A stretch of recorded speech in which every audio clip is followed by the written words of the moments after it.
Tama po.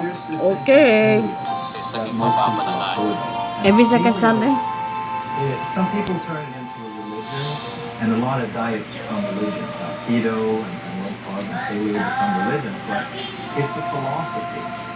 And the paleo philosophy says that humans have been around on the planet for a while. And during that time, wherever our ancestors were, how far ever you want to go back, to the African savannah, whether you want to put that limit like a couple of million years back or a quarter million years back, our DNA is mostly unchanged since that time period. So the DNA is what determines what kind of enzymes you can make, what kind of digestive tract you have to break down those foods. So if we go a quarter of a million years on a certain type of food, and then all of a sudden we change it, the body has no idea what to do with it. That's foreign. It's an experiment. So agriculture with grains was basically introduced some 10,000 years ago. And for most of those 10,000 years, we had what's called ancient grains, which were rye and spelt and einkorn and so forth. But then we got into the last 100 years, or even the last 50 years, which in the big scheme of things, in the evolutionary scale, it's not even a blink of an eye. And now, instead of 4 ancient grains, we have 25,000 different kinds. Yeah, so when they started hybridizing all these modern wheats, Cardas Manila, Leap Year 70 Anniversary. Don't miss it, mga kapanalig. Malapit ay ating showing sa February 29, 2023. See you there, mga kapanalig. Tuloy-tuloy po tayo. So, you're not bad at grains. I'm not. And I think some people can tolerate some grains. And I think if you do reasonably well with them, then I think you can eat some. But if you have any sort of sensitivities or digestive issues or allergies or brain fog or anything that isn't quite right, I think grains would be the first thing to go. Arthur. Oatmeal it's grain.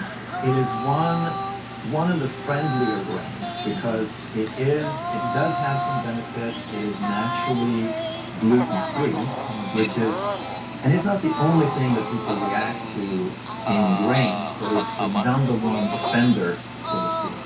So normal oats are gluten-free, but it's still a carbohydrate, it's still almost all starch, and again, it goes back to the 88%. If you're insulin resistant, then you need to avoid oats. If you're not, if you're super insulin sensitive, then you can probably have some oats. And so does all carbs turn into sugar at some point? Yes, they do. Now there's this thing, I might look into this and do a video on something called resistance starch. Because there's a lot of talk about it, I kind of kept it in the background for a while. But yes, basically all carbohydrate turns into glucose. And what the argument with the resistance starch is that, well, some of it doesn't get digested and becomes food for bacteria in the large intestine. But the key word there is some. So if 30% reach the large intestine, that still means 70% becomes glucose. So again, it's the people who are insulin resistant need to watch it. And you need to understand where you are on that scale so that you can monitor, and if you're getting results, fine. Then that's kind of what it's all about. If you get the results, then keep doing what you're doing. If you don't, then get really strict about that.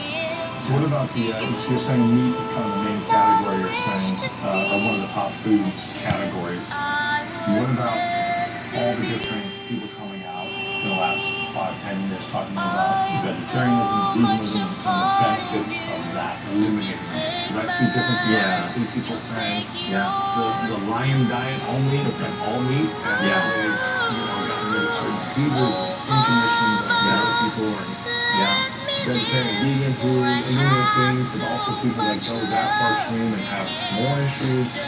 What are your thoughts on that perspective? I think people find the arguments that they want to find, right? So a lot of this is philosophical and ethical.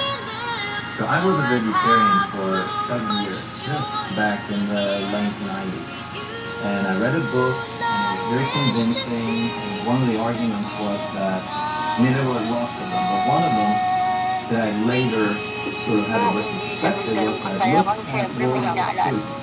There was no meat around. People had way less heart disease and they had way less problems and they lost weight. Well, they didn't have much of anything.